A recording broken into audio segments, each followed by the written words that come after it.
Guys, welcome back to a brand new video. Just a few quick things before I get started because I don't want to delay you any longer. Firstly, I decided to start a Discord server, so I'm going to link that down below. If you want to join, just come talk, say what's up. I think it'll be a really cool way to interact with the community, so just come join. And then secondly, this is going to be a different style video for me, so if you like it, please let me know in the comments.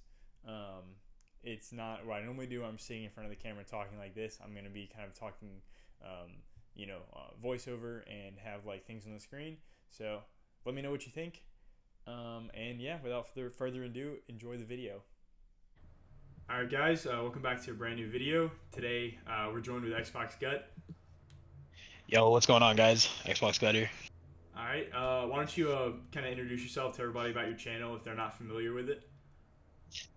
So if you're familiar with like Zag's content, I'm pretty much in the same line of manga unboxings, manga reviews, impressions on stuff like that. I do some sort of like hauls on video games. I do like to review video games if they're really special and stuff like that. And yeah, I'm in line with Zag's content. Yeah, so it's funny you mentioned video games because today we're going to be talking about some manga and video game recommendations based off of series and games that kind of are alike in different ways.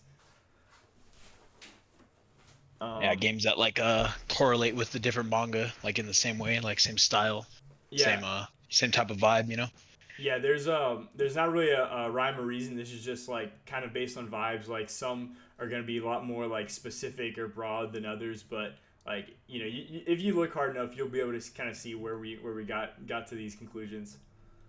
Yeah, we'll try to guide you through it and try to explain the best we can to make the correlations a lot more clear. Which some of them, like Zag said, they will be, and there's going to be clearly obvious parallels to certain mangas to certain video games. Which I'm sure you can already think about what game and manga we're talking about.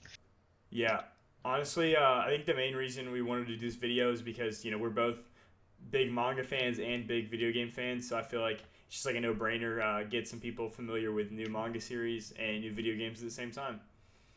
Yeah, it's always a good thing to get people on some games you like that in the daylight of people in the day and age where we got like Death Stranding 2 and stuff like that, like the biggest best games, there's a lot more like smaller games, underground games that are just as good if not better. So Yeah, exactly. All right. Well, I guess we'll go and get started. These first three that we have are a lot more broad, kind of relating to like an entire topic or like genre as a whole. All right, so starting out, the first manga that we have is just the shonen genre as a whole. The video game parallel to that is Hi-Fi Rush. Um, so if you don't know, Hi-Fi Rush is a video game that's kind of like a rhythm based hack and slash like beat 'em up RPG type game where you're the main character gets infused with this like music device thing that kind of causes him to like be able to use like rhythm and sound to like fight people, and it's like super over the top and super stylized, and it's very similar to how a lot of shonen manga is these days. yeah, just from like looking on the outside in, I've never played Hi-Fi Rush before, and I've read a ton of shonen manga, and just looking from the outside in, just the art style alone looks like it's totally ripped straight out of like a comic book, a manga, Hmm. because it's very like Zach said, it's very very stylized, and it has like it pops off your screen for sure. So Yeah, it's very different. yeah. Speaking of like the comic book side of it, it has the little like effects where when you hit enemies, they'll have like the bang or like pow little like action like boxes. So it's like even another nod to like just how much of like a comic book style it is. That's pretty sweet. I didn't even know they did that in that game. That's dope. Yeah. Oh yeah. I just remembered something that in the game I forgot was there's one of the like bosses you fight. He like does like a bunch of like crazy over the top poses, and like a lot of them are like poses from like JoJo's that like the characters do, and it's like directly referencing JoJo's, which is crazy. Oh, that's awesome. That's super super cool. Yeah, JoJo's definitely got those them wild poses for sure. Yeah. Yeah. Exactly. All right, so the next series we have is Gantz, and it kind of is a parallel to the battle royale genre as a whole. Yeah, Gantz is definitely like it's like a like Zach said, it's appealing to the whole like battle royale game genre as a whole because you could play Fortnite and it'd be completely different from the vibe that you get from Gantz. And Gantz is more or less like a dark, you know, think of it like this, like think of it of like a dark retelling of like a battle royale story. It's really fun. It's really over the top, and yeah, that's why it's not really like on our official list because it's really like it's more broad and it's not really like focused, and the parallels aren't really. It's more of like a re, but it definitely has some parallels that are there for sure. Yeah, it's not super specific or custom to some of these series like some of these other games are, but you can kind of see why we made the connection there. Yeah, for sure. And Gantz, I mean, from the outside looking in, it might not seem like it's parallel to a battle royale, but once you get into it and you start reading it, it is definitely apparent for sure. Yeah. All right, and then last on our like kind of mini start list of just broad games, we have the manga series Record of Ragnarok and Tekken, Street Fighter, any sort of like fighting games, because honestly, the manga is based off of like this tournament, this fighting tournament where like these different gods. Like gods of like different types of mythologies fight each other to see who's the strongest. Yeah, it's definitely a story to behold for sure, and it's like a callback to like, if you've never even played a Street Fighter or a Tekken before, it's kind of like one of those things you don't really know who some of these like mythological like beings are in Record of Ragnarok, and they're just throwing blows, man. They're throwing blows left and right. They're doing, they're having callbacks to memories of them, and it takes like, it calls back to like if you pick up a Tekken game that you don't know, and you have all these characters that you have no idea. One's a cat, one's a guy with a wild hairstyle, So it's just cool seeing, these battles happen with some, super overpowered characters that you don't really know, and you do get some sort of like a backstory through playing it and watching it and Yeah. reading it. Yeah, it kind of reminds me how in these games, like you have, most people just play like, exhibition matches or whatever, but then some of them will have like story modes or whatever where you'll play through like a gauntlet to like learn more about like specific characters. And that's kind of how I would imagine it feels like to read it. Yeah, exactly. Like you could think about, the story mode for Tekken, for example. Like it's definitely more in depth than like a Street Fighter campaign. It has a lot of character development, a lot of characters that I didn't know personally that I played Tekken 7's or Tekken 8's campaign for the first time. And yeah, it's like opening up Record of Ragnarok for the first time. You don't really know much, but you will, and you're gonna see some badass fights during the in the meantime reading it. Mm-hmm. All right, so now starting with our like official list. This first one is probably one of the main ones that like made us think about this, just because of uh, how easily it is to spot these parallels. We have the Souls-like games and Berserk. Yeah, this should have been one that everyone. This is one that I was alluding to. No brainer. Everyone, yeah, this one's an absolute no-brainer. Like, there's even full-blown like recreation, like panels that they literally ripped from the Berserk series Yep. into like Elden Ring. There's Mm-hmm. full-blown like they literally have the Dragon Slayer, the sword Mm-hmm. from the manga in multiple, if not Yeah. every single one of the Souls games. I don't think it's in Bloodborne, but I know it's in like 90% of them, and it's just, yeah, it has that dark, gritty feel, and I feel like it's literally just like Berserk the game. Mm. That's what it feels Yeah. like for It sure. honestly it feels like cheating having this one on the list because the unlike some of these games, the Dark Souls and stuff is like directly like referencing Berserk in a lot of ways, and so it's kind of like unfair for us to put it on there when some of these are not that direct and in your face. Yeah, exactly. Like Zach said, this one's an absolute no-brainer, and if you're even if you've never played Dark Souls because they're too hard or Elden Ring because they're too hard, Berserk is, it's just it's a fantastic story set in a world almost identical to the world of like Dark Souls or Elden Ring and stuff like that. It's really really cool. The parallels are very very apparent, and once you get on the you get on both sides of playing the games and reading the manga, you can they scream at you at the end of the day. Yep. All right. Next up, we have the Final Fantasy series and the JoJo's Bizarre Adventure series. This one is interesting because there's like two different like main reasons why. Like this one fits for like two separate reasons. I don't know if you know what I'm talking about, but I was thinking of it because the it follows the same world but different characters. As one of the similarities, and the second one was one you brought up, which was how the summons kind of work like the stands. Yeah, exactly. So that was like that was one of the main parallels that stuck out to me the most. I mean, the one thing about it having like it's kind of like an anthology series, but it does Mm-hmm. sort of take place in the same world, you know. But the biggest parallel that I thought of was the stands that whenever you summon Ifrit, Bahamut, Odin, all those different things, your entire character changes into whatever you're summoning. Exactly like a stand does. It's pretty cool. The parallel is pretty apparent there.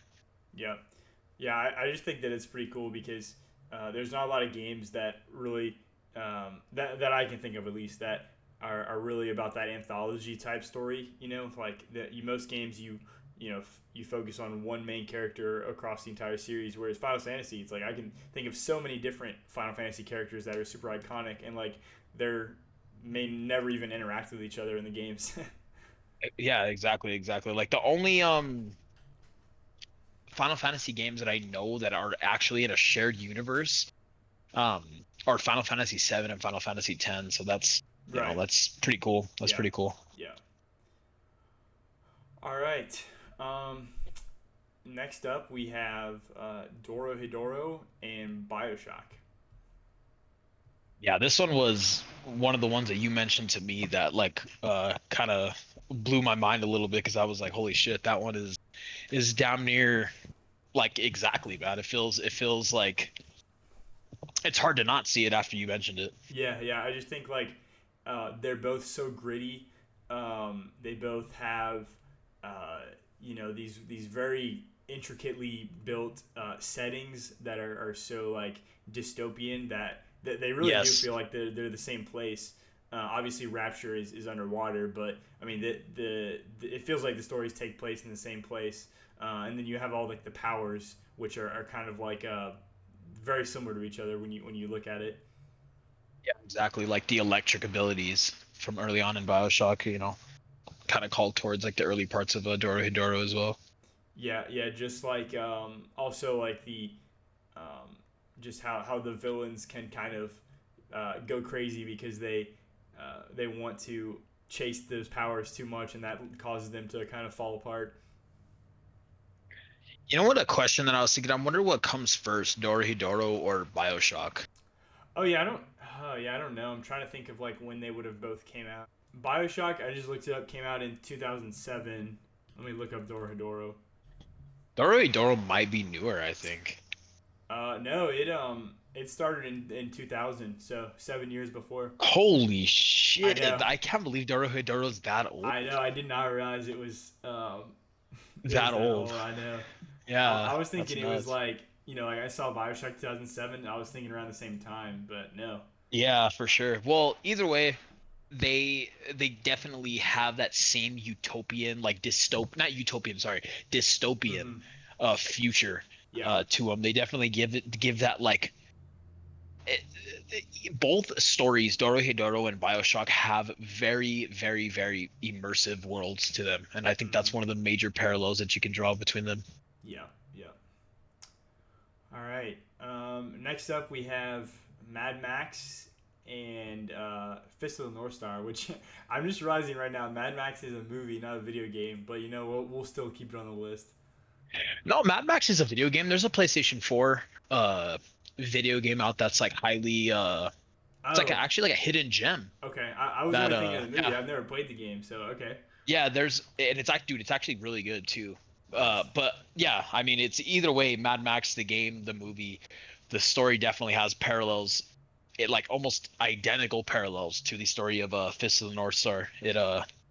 It has that like we were saying earlier with Dorohedoro and BioShock. It has that dystopian future, but in a completely different way. It's like a desert wasteland where a lot of hierarchy happens, a lot of controversial hierarchy happens. There's people ruling over other people, just like in Mad Max. There's a lot of you know pipe vehicles, pipe Yeah. weapons, and shit like that, and Yeah. and the one of the biggest parallels that you can draw with it is the fact that there's one good guy out of almost everything. You know what I Yeah. mean? And Kenshiro from Fist of the North Star is like Mad Max in that world, I would like Hmm. to say.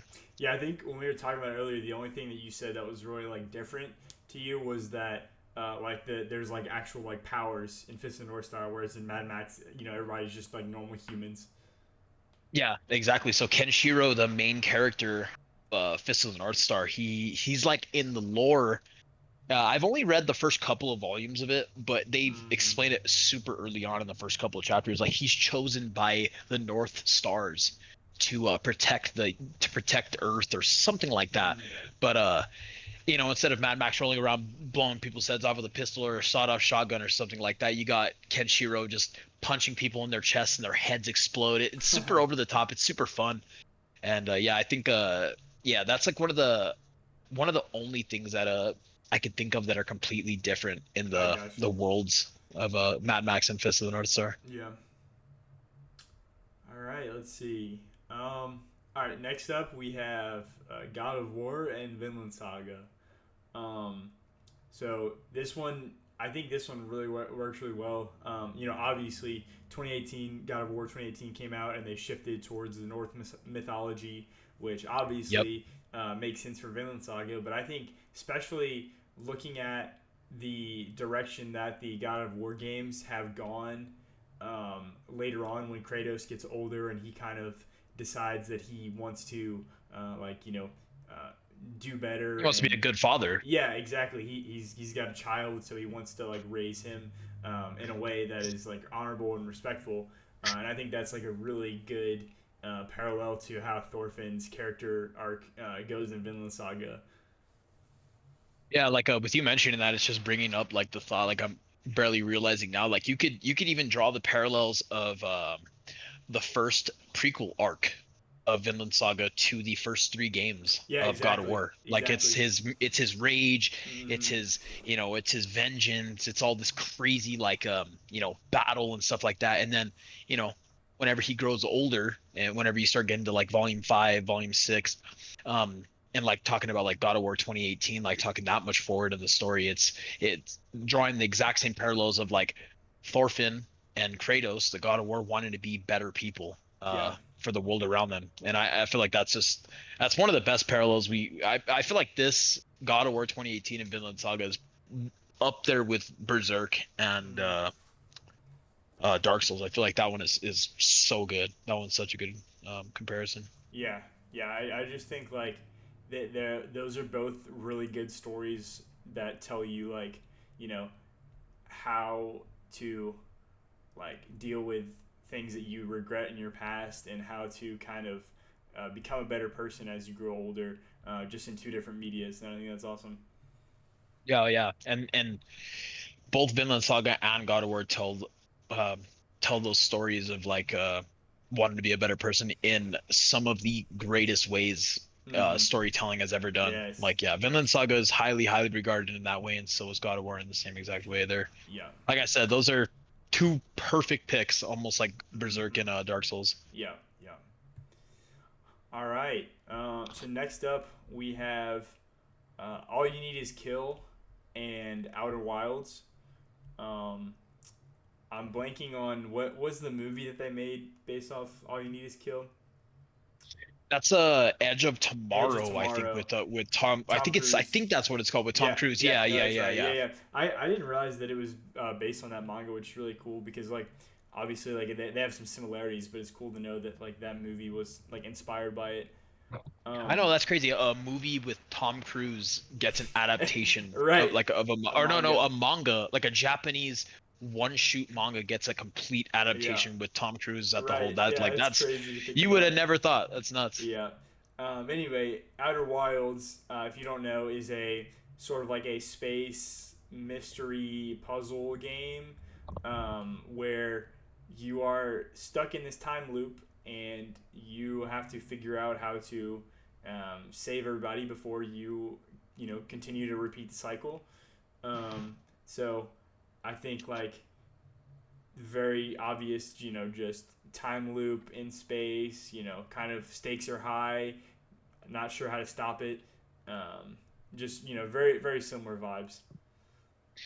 Yeah, all you need is kill is one of those mangas that I really so short. You know what I mean? It's hard not to put it down whenever you pick it up and read it for the first time. So, hearing the Outer Worlds is a game that I've never played, but a game that I even before the conception of this video is a game that I've always wanted to pick up. Yeah. And yeah, it's like just hearing that comparison makes me want to pick it up even more. It sounds awesome. Yeah, definitely. All right, moving on. We have the Doom series and One Punch Man. Yeah, this one sounds wild. We know it sounds out there, and we know they're completely different vibes. But if you want a story where you play or you read, the main character is the most broken out of this world character possible. I feel like Hmm. these two, that this is where the parallel that you could draw between One Punch Man and Doom.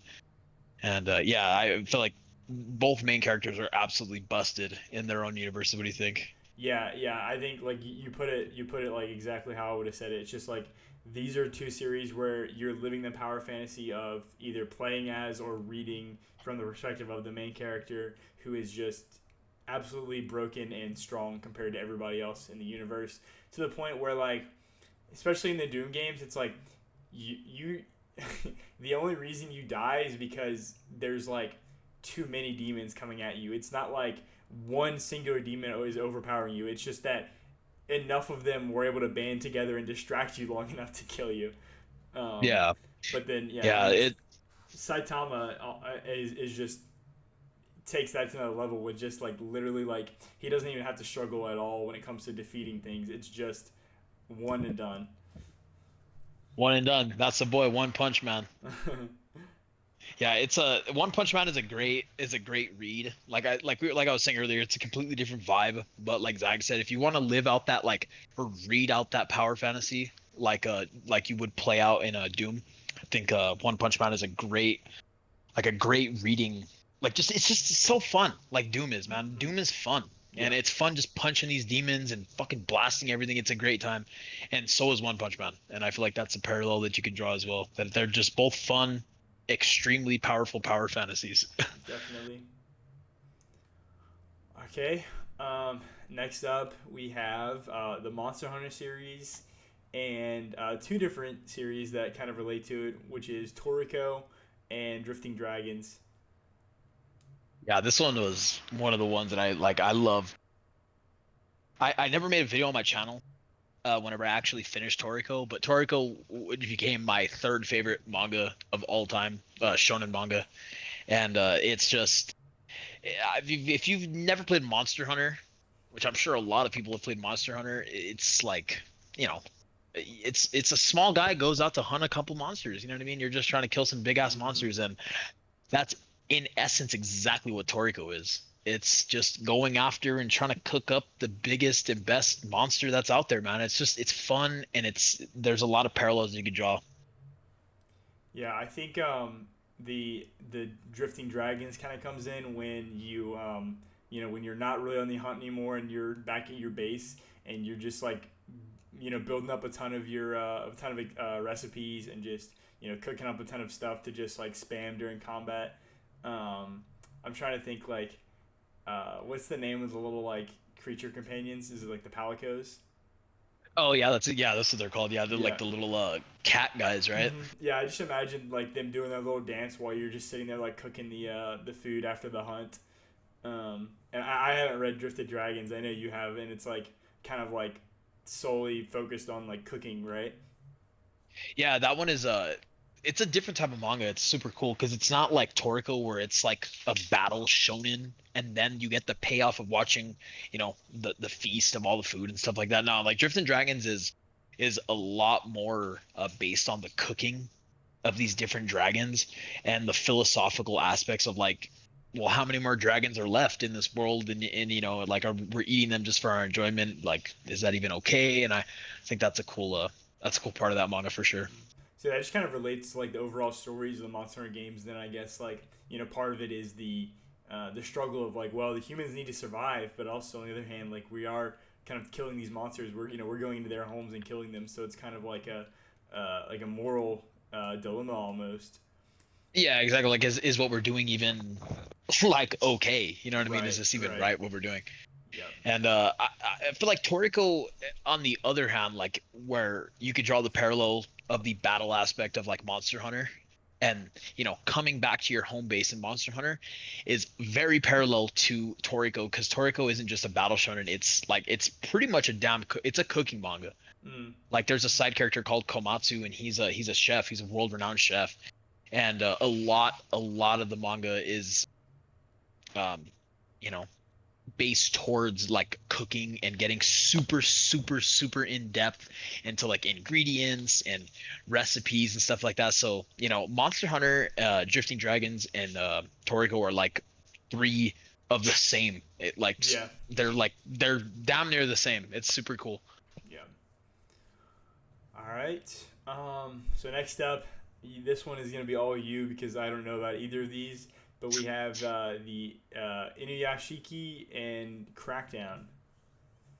Yeah, Inuyashiki is definitely like a more niche manga. It's from the creator of a Gantz, and yeah, it just takes place in a like a almost dystopian Japan where these two people get chosen by like this quote unquote like alien to become cyborgs, and one is a super young kid like in high school like 16, and one is a super old man like in his 50s 60s years old.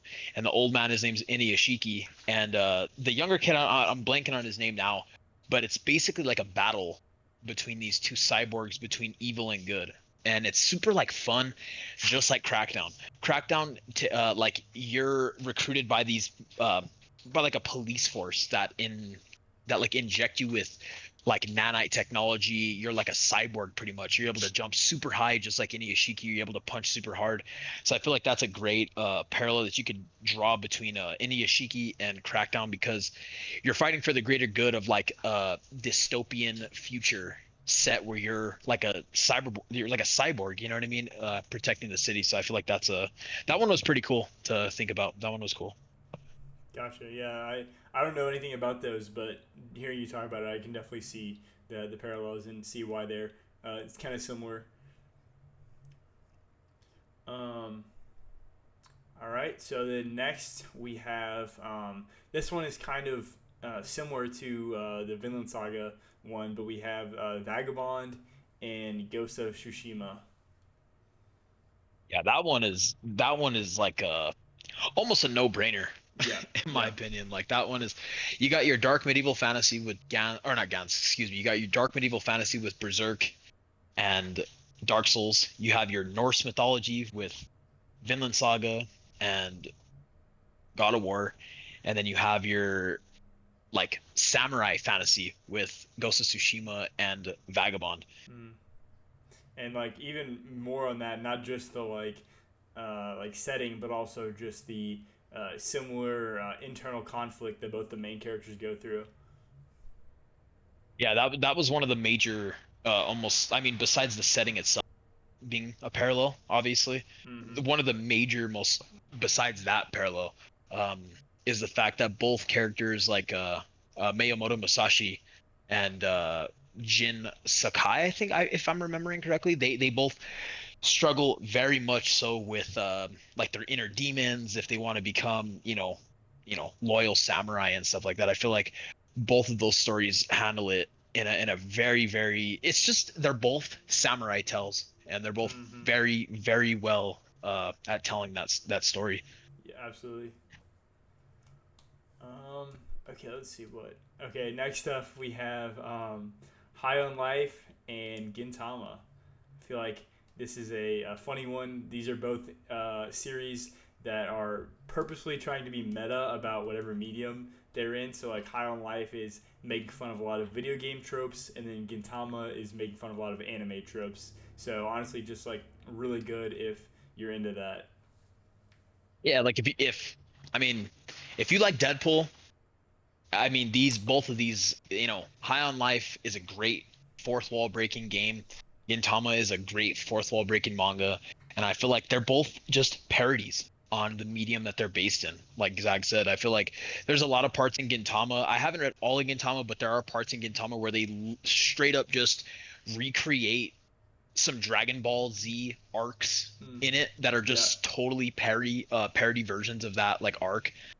And both games draw a parallel again with they're both super self-aware of themselves. yeah, Like yeah, like High on Life, there's like sections of the game where like you'll be blocked off by a couple of grasshoppers and they'll tell you, hey, you're not high enough level, and you'll be walking away and your pistol will tell you, nah, fuck those guys, go back, you can kill them. Like it's just super self-aware of itself, just yeah. like Gintama is. So I feel like they're both kind of comedy parody versions of the medium that they're in. Yeah, I think yeah, it's like funny because they're making fun of like things that when we're playing games or when we're watching shows, we're like, oh, like that doesn't make any sense. Like that's like such a plot hole or whatever. But then they're like directly like addressing it, like you said with the grasshoppers, like directly making fun of those plot holes because like yeah, like in a normal video game you would just shoot the guys and get past them, but then other times you'll be playing a game and it's like there's like some sort of like thing that's preventing you from like using your gun in that scene or something. So yeah, the Deadpool comparison was also really good. I didn't think about that till now, but yeah, that seems like those are both very like similar to how Deadpool is. Yeah, Deadpool. Yeah, I didn't even. Deadpool was like one of the first things that like if you think about fourth wall breaking, Deadpool is Yeah, the main man that does it. You know what I mean? So yeah, you could also throw in Deadpool as well as Gintama and High Off Life for yeah. sure. I mean, if you want to throw a movie in there, Deadpool is definitely one of those parody, but Mm-hmm. also have like a little bit of a seriousness to them. Right. All right. Okay, so next we have soul leveling and crosscode. Um, the reason that these are on there is because they're both almost like the last two where we just said they're fourth wall breaking. They're kind of like self aware in the fact that like you're inside of a video game. Obviously like soul leveling, like the main character is like in the game and he's like leveling up, trying to like become like the best. But crosscode kind of follows that, but it's a little different. I don't want to spoil it because I think everybody should just go check out Crosscode because I love it. I think it's an amazing story, and I don't want to spoil anything about it. So just know like if you're into like the story of soul leveling and like the premise of like being stuck in a video game, then you should go check out Crosscode. Yeah, Crosscode is like one of those games, or not even Crosscode, just solo leveling that is just it's a niche of a storyline where your character's like in a video game and they're self-aware of that. But I think it's definitely enough to get like people hooked. Like Yeah. that's definitely such an intriguing like a part of Mm-hmm. like those games. Like it sounds super interesting. Like a Crosscode sounds like one of those games that I'd really enjoy. Yeah. Yeah. All right. Um, all right. Now we have the Dragon Quest series and the Dragon Ball series. So both Yeah, named. that one is low key a no brainer as well, man. That one is just Mm-hmm. it's perfect, man. It's the same creator. Come on now. Yeah, yeah. I knew that Akira Toriyama was like involved in Dragon Quest to some extent, but I didn't realize that he was like as involved as he was in it. So I mean, if you're a fan of either, you should definitely go check out the other because I mean it's the same like good stuff that you'd expect just in a different medium. Exactly. Same exact art style, Yeah, same whimsical kind of feel, same good feels. It gives off like almost a nostalgic type of vibe to it. But if there's one game or maybe two Dragon Quest games that I can recommend to you that are on a modern platform that you could play today, Dragon Quest 10 That's a fantastic entry point for anyone in Dragon Quest. That one's just super simple story and a very, very, very modern take on the turn-based JRPGs. That it literally feels like it's ripped out of the Dragon Ball Z manga. And then another one that is more retro is Dragon Quest 3 Remake. They just came out with that this year, early this year, and that one is more of a retro feel of a Dragon Quest game, but still has that classic Dragon Ball Z Akira Toriyama charm to it. And yeah, those are two great entry points into the Dragon Quest franchise for sure. All right. Moving on, we have the new, very insanely popular game, Expedition 33, and the Studio Ghibli films. Um, I, You played and finished EX33, right? yeah, I did. I think it's probably. I It's mean, a it's my game of the year. I don't know other people's, but I mean, to me, like it's just it hits like it checks all the right boxes for me.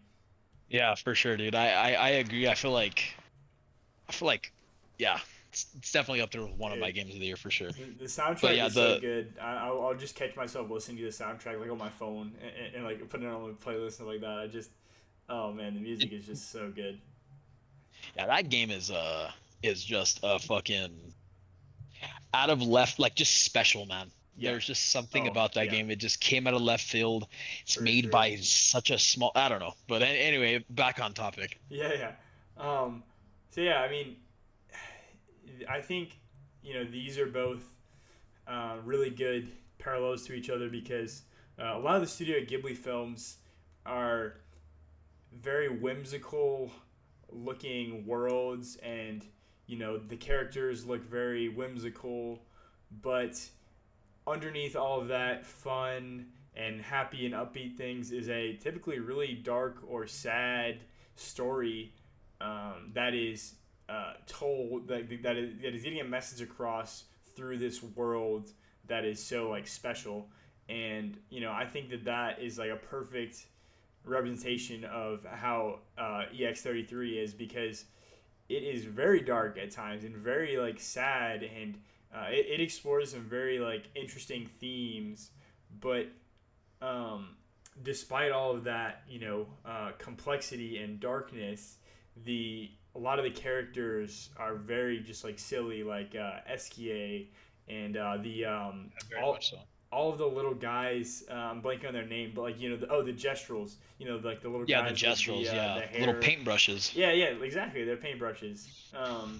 And it's like they're all so silly, and so it's like that's just like this silly, fun part of this world that kind of distracts you from all of the bad parts of it per se.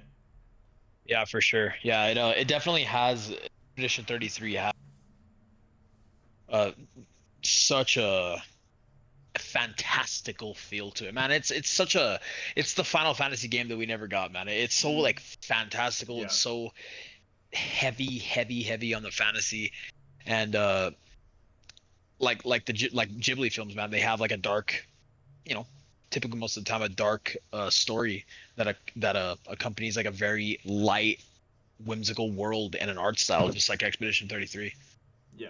exactly. All right. Now we have Akira and Cyberpunk. Yeah, that one is that's another no-brainer, in my opinion. Like if you've never played either, Cyberpunk, or you've never read Akira, I would imagine that you probably know about Cyberpunk more than Akira. But Akira is like it almost created that cyberpunk, like futuristic Mm-hmm. guys running around on motorcycles in like a super futuristic world. Like it started from Akira, man. Like the Yeah, cyberpunk feel came from that manga. yeah. That And that I one. feel like I would be surprised if kind of like we talked about with like Dark Souls and Berserk, like their direct inspiration from each other. I would be surprised if Cyberpunk was not like inspired by Akira directly, because it's like you said, it feels like it laid the pathway for all these other Cyberpunk things after. So I mean, I feel like there's just no way that Akira wasn't the blueprint. Yeah, exactly, bro. Like the way we were talking about earlier, like the way Berserk is like it lays the foundation of what Dark Souls and Elden Ring could have been. That's Hmm. exactly the way uh Akira is with Cyberpunk. Like if Akira was never around, man, Cyberpunk would probably wouldn't even be here. We probably wouldn't even have like that vibe. You know what I mean? Because Yeah. Akira and Cyberpunk capture that cyberpunk futuristic like like cyborg-y vibe so well. Both of Hmm. them, they're just almost identical, man. They're Yeah. super fun. Yeah. Both of them are great. Yep. All right. Last one on our list. We couldn't make a list like this and not include One Piece. So, of course, we have One Piece and Legend of Zelda Wind Waker. Yeah, so One Piece was kind of hard to Yeah, find a game I agree. that kind of correlated to One Piece. Like, what was the game that we had before we had Wind Waker on? I think you said what, Sea of Stars, right?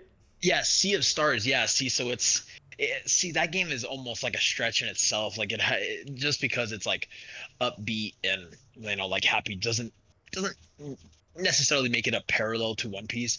But I feel like Legend of Zelda strikes that perfect. Wind Waker in particular strikes that Hmm. perfect One Piece feel, man. It has, first of all, you could sail the seas, man, with the Red Lion. Like that in itself, dude, it's like One Piece. You know what I mean? Yep. And then again, the cell shaded art style and the childness of the feel, like the vibe of it, Yeah. is very early Luffy, very early One Piece. Yeah. Um, I just realized, when you brought up the Red Lion from Wind Waker, it reminds me that both these series make you really feel a very strong connection to the boat that the character sails in. Right, right, exactly. I didn't even think about that. I Yes. And Red Lion, like I'm not gonna spoil it, but if you know anything about Red Lion, right. it's very major in the story of Oh yeah. Wind Waker. Just like the Going Merry is very important to the Straw Hats. Um, Exactly. yeah. Very one of the it's like integral to the Straw Hats, Hmm. just like Red Lion is Yeah. to Link and Wind Waker. I think for me, like obviously, the sailing and the like the water islands in the water plays a big part. But I feel like in this specific comparison, I think it makes more sense to have the like whole cell shaded happy look.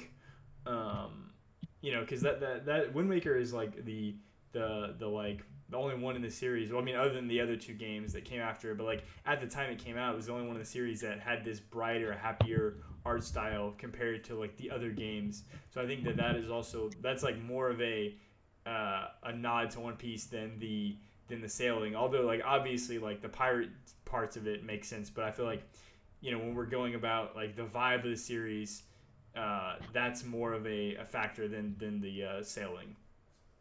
Yeah, because the sailing is such surface level. Like Hmm. of course you could draw that parallel. Like you could literally say Right, that right. Assassin's Creed Black Flag is like One Yeah, Piece, yeah, but yeah. not really. Right. Just because sailing doesn't Yeah. make it a parallel to Wind One Waker Piece. is a parallel to One Piece, and it just so happens to have sailing and ocean treasure hunting as part of it. Exactly, Yeah. exactly. Because like it would it, Wind Waker is one of the only like Zelda games that you could put as a parallel for One Piece because most of the other Zelda games have such drastically different vibes than Wind Yeah. Waker. Wind Waker Yeah. is Yeah. such such a like a unique Zelda game, just like One Piece is a unique manga in the manga universe. Yes. Exactly. Um, What do we have left? We have that was it. that was all of them? Yeah, that was the last one. We hit them Fuck. all. All right, so that was our list, guys. I hope y'all enjoyed watching. If you made it this far, then let us know in the comments what you think of our picks, or if there's something that we missed, or something that would have been better off with one of the ones that we mentioned. Then please let us know. Definitely check out Xbox Guts channel. I'll link him in the description. But that's all for me. You got anything else? I just want to appreciate everyone for hopping in and letting us air out our opinions about video games and manga, man. It's always fun about talking. It's always fun to talk about video games and manga with people that enjoy the same hobby as you, man. It's appreciate you Exactly. having me. It's been a good time. Yeah, I know. Thanks for helping me out with the video. And Anytime, brother. yeah, I'll see you guys in the next video. See you guys.